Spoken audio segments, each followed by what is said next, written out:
আসসালামু আলাইকুম। ডায়মন্ড আর্টের পক্ষ থেকে চমৎকার একটা শর্ট নেকলেস আপনাদেরকে দেখাচ্ছি এবং আমরা সবসময় আপনাদেরকে জানিয়ে রাখছি ডায়মন্ড আর্টের শতভাগ ডায়মন্ড জুয়েলারি আমেরিকান ল্যাবে পরীক্ষিত সার্টিফিকেট সহ। এখন সার্টিফিকেট কেন থাকতে হবে জুয়েলারিতে?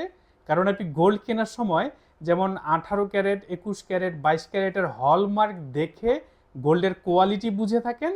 ডায়মন্ড জুয়েলারি কোয়ালিটি বুঝতে হলে অবশ্যই আন্তর্জাতিক ল্যাবে টেস্ট করা সার্টিফিকেট থাকতে হবে, কারণ এই টেস্ট সার্টিফিকেটে ন্যাচারাল ডায়মন্ড উল্লেখ থাকবে, ডায়মন্ডের কোয়ালিটি গ্রেড উল্লেখ থাকবে এবং এই গহনাতে ঠিক কী পরিমাণে ডায়মন্ড থাকছে সেটা পরীক্ষা করে সঠিক ওজনটা উল্লেখ থাকবে। দ্যাট মিন্স গোল্ডের কোয়ালিটি বুঝতে হলমার্ক দেখতে হবে। ডায়মন্ড জুয়েলারি পারচেজের ক্ষেত্রে সার্টিফিকেট ছাড়া যেমন কেনা যাবে না, এবং অবশ্যই সার্টিফিকেট থাকলে আপনি যখন প্রতিষ্ঠান থেকে প্রতিষ্ঠান নির্বাচন করবেন যে অমুকে কম দিল অমুকে বেশি দিল, তখন এই কম আর বেশির পার্থক্য খুঁজবেন ডায়মন্ডের কোয়ালিটি গ্রেড কি সেখানে। আপনাদের সবার জন্য আবারও শুভকামনা থাকছে। ডায়মন্ড আর্টের শতভাগ ডায়মন্ড জুয়েলারি আন্তর্জাতিক ল্যাবে পরীক্ষিত এবং কোয়ালিটি গ্রেড সকলের জন্য উন্মুক্ত।